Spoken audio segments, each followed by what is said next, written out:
नमस्कार, आप देख रहे हैं जगत टॉक और मैं हूं आदेशपुरी। चर्चा करेंगे इस वीडियो में हम पाकिस्तान के द्वारा लगातार भारत से बातचीत की पेशकश को लेकर और भारत के ऑपरेशन सिंदूर के बाद लिए गए अपने कठोर फैसले जिससे पाकिस्तान में खलबली मची हुई है उसको लेकर।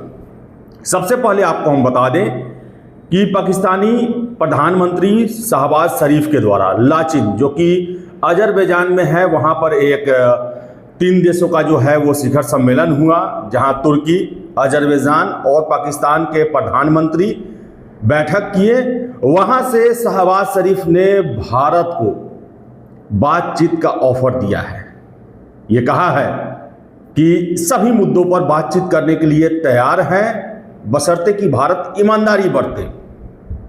और आपको बता दें कि भारतीय विदेश मंत्रालय के द्वारा साफ साफ प्रधानमंत्री नरेंद्र मोदी की बातों को दोहराया गया है कि टेरर और टॉक, टेरर और ट्रेड, खून और पानी एक साथ नहीं चलेगा।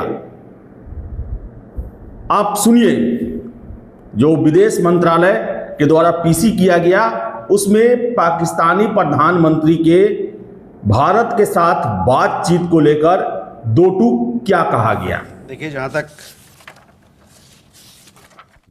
हमारी जो द्विपक्षीय बातचीत या संबंध या जो एंगेजमेंट है पाकिस्तान के साथ, उस पर हमारा पक्ष, हमारा रवैया बड़ा साफ है, क्लियर रहा है, कंसिस्टेंट रहा है। जैसे हमने पहले भी बताया कि कोई भी इस प्रकार का द्विपक्षीय संबंध दोनों देशों के बीच में सिर्फ और सिर्फ बायलैटरल या कि दो पक्षीय ही रहेगा। साथ ही साथ हम ये फिर से दोहराना चाहते हैं कि आतंकवाद और बातचीत दोनों साथ में नहीं चल सकता है। और जहाँ तक आतंकवाद का सवाल है, उस पर बात इस मुद्दे पे होगी पाकिस्तान से कि जो हम लोगों ने उन आतंकियों का सूची जो दिया था उनको कुछ साल पहले, उनको हमारे हवाले करें। इस बात का मैंने जिक्र पिछले जो प्रेस वार्ता हुआ था उसमें भी किया था। और जहाँ तक जम्मू कश्मीर का सवाल है, उस पर जो बातचीत होगी द्विपक्षीय रूप से, जो बायलैटरल ढंग से ही बात होगी, वो सिर्फ और सिर्फ इस बात पे होगी कि पाकिस्तान ऑक्यूपाइड कश्मीर यानी कि पाकिस्तान अधिकृत कश्मीर को कब का जो पाकिस्तान उसको इलीगल तरीके से, अवैध तरीके से उस पर कब्जा करके बैठा हुआ है, वो उस पर बात होगी कि कब वो उसको खाली करेगा अपना अवैध तरीके से उस पर जो कब्ज़ा है उसको। और जहाँ तक सिंधु घाटी, सिंधु जल संधि का, इंडस वाटर ट्रीटी का सवाल है, जैसा कि मैंने पहले भी कहा और फिर मैं दोहराना चाहता हूँ कि जब तक पाकिस्तान विश्वसनीय तरीके से अपना जो गतिविधि है आतंकवाद को बढ़ावा देने का, उसको जब तक नहीं ख़त्म करेगा, तब तक ये संधि जो है अबेंस में यानी कि स्थगित रहेगा। जैसा कि हमारे प्रधानमंत्री ने कहा अपने वक्तव्य में, और उसको मैं दोहराना चाहूँगा कि आतंकवाद और बातचीत दोनों साथ में नहीं चल सकता, आतंकवाद और व्यापार साथ में नहीं चल सकता है, और पानी और खून दोनों साथ में नहीं बह सकता।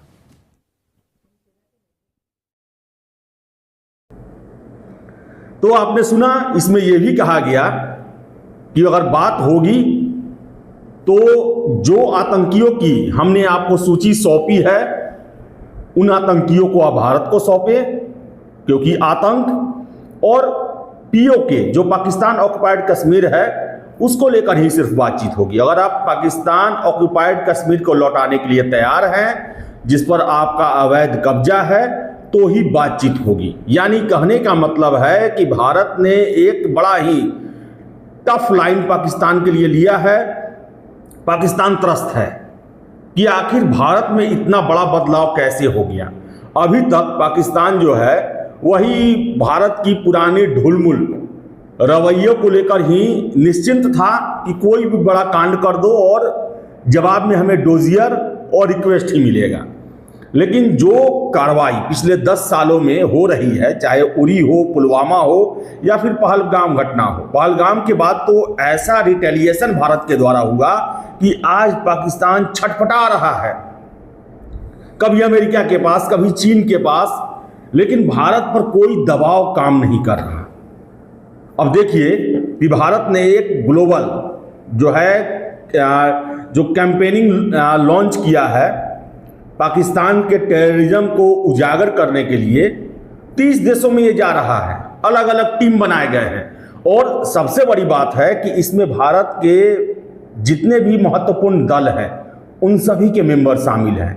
यानी कि भारत पूरे दुनिया के सामने एक मैसेज दे रहा है कि टेररिज्म के सवाल पर पूरा देश एक मंच पर खड़ा है, वहां पर कोई सरकार और कोई विपक्ष नहीं है, देश की सुरक्षा सभी की प्राथमिकता है। लेकिन उल्टे इसी के पाकिस्तान में क्या हो रहा है? पाकिस्तान में या तो शहबाज शरीफ जा रहे हैं या फिर उनके आर्मी चीफ जो हैं, एयर चीफ मार्शल जो हैं आसिम मुनीर वो जा रहे हैं, या फिर वहाँ के विदेश मंत्री जो हैं इसाक डार वो जा रहे हैं विदेशों में।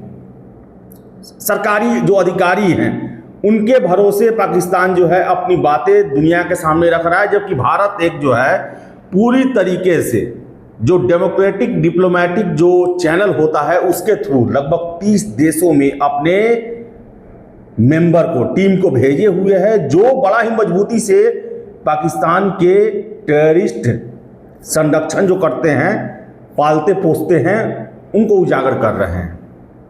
अब देखिए कि पाकिस्तान से खबरें निकल के आ रही हैं कि भारत ने साफ साफ कहा है कि जब तक आप अपने टेररिस्ट ट्रेनिंग कैंप और उनको संरक्षण देने वाले, ट्रेनिंग देने वाले, वैसे सोच वाले संस्थाओं का, व्यक्तियों का खात्मा नहीं करेंगे, तब तक हम आपसे बात नहीं करने वाले और हमारे संबंध जो है सहज नहीं होने वाले।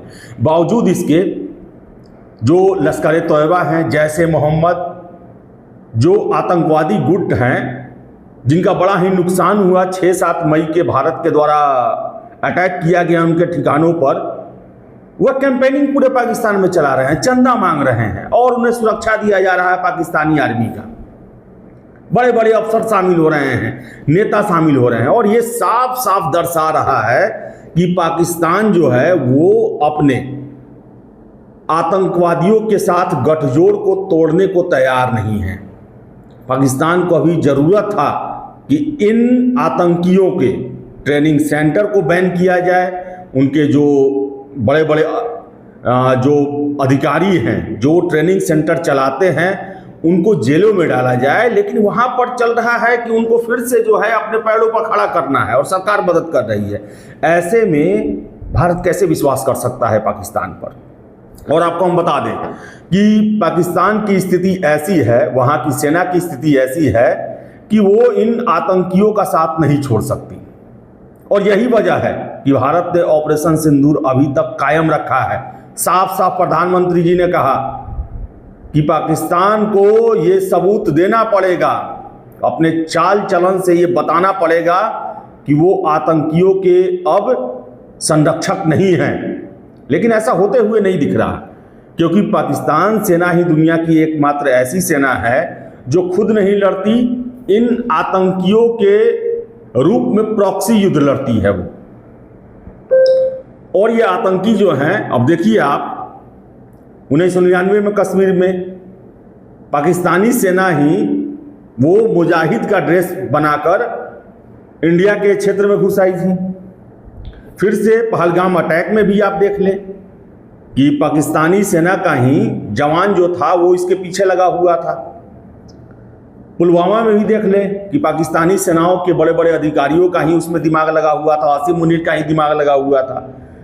तो पाकिस्तानी सेना जो है वर्दी पहनकर बिजनेस करती है, पैसे बनाती है, और इंडिया से प्रॉक्सी जो लड़ाई होता है वो आतंकियों के हवाले है। तो पाकिस्तान इसे छोड़ने वाली नहीं है, इसको लेकर वो कभी भी सरेंडर नहीं करने वाले हैं। अगर ऐसा वो करेंगे तो उनके देश में ही सिविल वार छिड़ जाएगा। और भारत का सीधे सीधे यही कहना है कि जब तक आप आतंकियों का साथ नहीं छोड़ेंगे, आप जिन आतंकियों का सूची हमने सौंपा है वो उनको अगर भारत को सुपुर्द नहीं करेंगे, तब तक बातचीत नहीं होने वाली है। और बताएं आपको, पाकिस्तान में जो है वो जीत का जश्न चल रहा है, और पता नहीं कैसा जश्न है ये। 11 ठिकानों पर आपके अटैक हुए, मिलिट्री जो बेसेस हैं वहाँ पर भारत के ड्रोन के द्वारा अटैक किए गए, उनको क्षति पहुँचाई गई, 50 से अधिक लोग मारे गए। और फिर भी पाकिस्तान जो है वो जीत का जश्न मना रहा है कि हमने जो है भारत के 6 फाइटर प्लेन जो है वो गिरा दिए हैं। सबूत भी नहीं दिया जा रहा, पूरी तरीके से झूठ। और सिर्फ दुनिया तो समझ रही है असलियत क्या है, लेकिन पाकिस्तानी जनता के बीच में आर्मी का स्टेटस बनाए रखने के लिए ये सारा खेल किया जा रहा है। और देखिए कि नवाज शरीफ के भाई जो है शहबाज शरीफ के द्वारा जो है वो फील्ड मार्शल का ओहदा आसिम मुनीर को दे दिया गया। यानी कि आसिम मुनीर को खुश करने का जो है वो पूरा खेल चल रहा है। भले आसिम मुनीर पूरे पाकिस्तान को पिटवा दिए हों, लेकिन उनको जो है खुश करने का कैंपेन चल रहा है। और ये कैंपेन में हाराबाजी लगा हुआ है शहबाज शरीफ और उनकी भतीजी मरियम नवाज के बीच में, जो कि पाकिस्तानी पंजाब की चीफ मिनिस्टर हैं। और शहबाज शरीफ को डर है कि कहीं उन्हें प्रधानमंत्री पद से हटाना दिया जाए और मरियम को कहीं प्रधानमंत्री ना बना दिया जाए, इसलिए वो अपने तरफ से कोई कसर नहीं छोड़ रहे हैं आसिम मुनीर को खुश करने को लेकर। थप्पड़ खाने के बावजूद भी इंडिया से वो शहबाज शरीफ जो हैं आसिम मुनीर के तारीफ में पुलिंदे पर पुलिंदे कसे जा रहे हैं और जीत का जश्न मनाया जा रहा है। हालांकि पाकिस्तान में फिर बेचैनी मचा हुआ है। भारत ने जो पड़ोसी राज्य हैं पाकिस्तान से लगे हुए, कश्मीर, पंजाब, राजस्थान, गुजरात, सभी जगह मॉक ड्रिल, सिविल जो डिफेंस है उनके तरफ से ये किया गया है कि मॉक ड्रिल किया जाए कि अटैक होता है तो कैसे जो है सावधानियां बरतनी है, आम नागरिकों को कैसे इन युद्ध के समय में अपना बचाव करना है। इससे पाकिस्तान में पूरी तरीके से जो है वो हड़कंप मचा हुआ है कि क्या भारत आगे भी कुछ करने वाला है। और हमेशा भारत के चाहे प्रधानमंत्री हों, डिफेंस मिनिस्टर हों या फिर आर्मी के जवान, आर्मी के जो अफसर हैं उनके द्वारा ये कहा जा रहा है, विदेश मंत्रालय के द्वारा कहा जा रहा है कि ऑपरेशन सिंदूर पॉज हुआ है, खत्म नहीं हुआ है। और यही चिंता जो है पाकिस्तान को सता रही है और यही वजह है कि वहाँ के आर्मी चीफ, वहाँ के प्रधानमंत्री तुर्की, अजरबैजान, इन सभी देशों का दौरा कर रहे हैं कि किसी तरह भारत को रोका जाए। और काफ़ी आश्चर्य हो रहा है पाकिस्तान को कि आखिर भारत को क्या हो गया है। ये पहले वाला भारत नहीं रहा, ये तो पलट के मारता है और ऐसा मार रहा है जिसकी कल्पना पाकिस्तान ने कभी नहीं की थी। ये कहा जा रहा है वहाँ पर कि मोदी जो है फासिस्ट है, ये है वो है। अरे फासिस्ट किसके लिए है? देश के दुश्मनों के लिए है। पाकिस्तान ये सोच के रखा था कि हम भारत को कुछ भी कर दे, इंडिया हमें कुछ नहीं करेगा। लेकिन मोदी गवर्नमेंट के समय में ये सारा जो है हिसाब किताब बदल गया। ना कोई बातचीत हो रही है 7-8 सालों से, और जब भी कोई घटना हो रहा है उसका मुंहतोड़ जवाब दिया जा रहा है। तो पाकिस्तान जो है वो अभी भी आतंकियों को संरक्षण देने में लगा हुआ है, उनको फिर से पैर पर खड़ा करने की प्रयास में लगा हुआ है। और भारत के द्वारा लगातार चेतावनी दी जा रही है कि आप आतंकियों को संरक्षण देना छोड़ें। जो सूची सौंपी गई है उन आतंकियों को भारत को सौंपे, पीओके उसको लेकर बातचीत करें, तभी बातचीत होगी, वरना ऑपरेशन सिंदूर तो जारी है। और प्रधानमंत्री नरेंद्र मोदी का कक्ष से साफ साफ ये कहा गया कि अपना चैन से रोटी खाओ, वरना मेरा गोली तो तैयार है ही। यानी कि सीधे सीधी ये मैसेज है। ऐसा कभी भी किसी भी प्रधानमंत्री के द्वारा पाकिस्तान को सीधे सीधी चेतावनी नहीं दिया गया है। और ये चेतावनी दिया गया है प्रधानमंत्री के द्वारा कि अगर कुछ भी गड़बड़ हुआ आगे से या फिर आतंकी घुसपैठ हुआ इंडिया में, तो सीधे इसका जवाब अब जो है लाहौर, बहावलपुर, मोरिदके, रावलपिंडी यहाँ पर दिया जाएगा। तो देखिए गया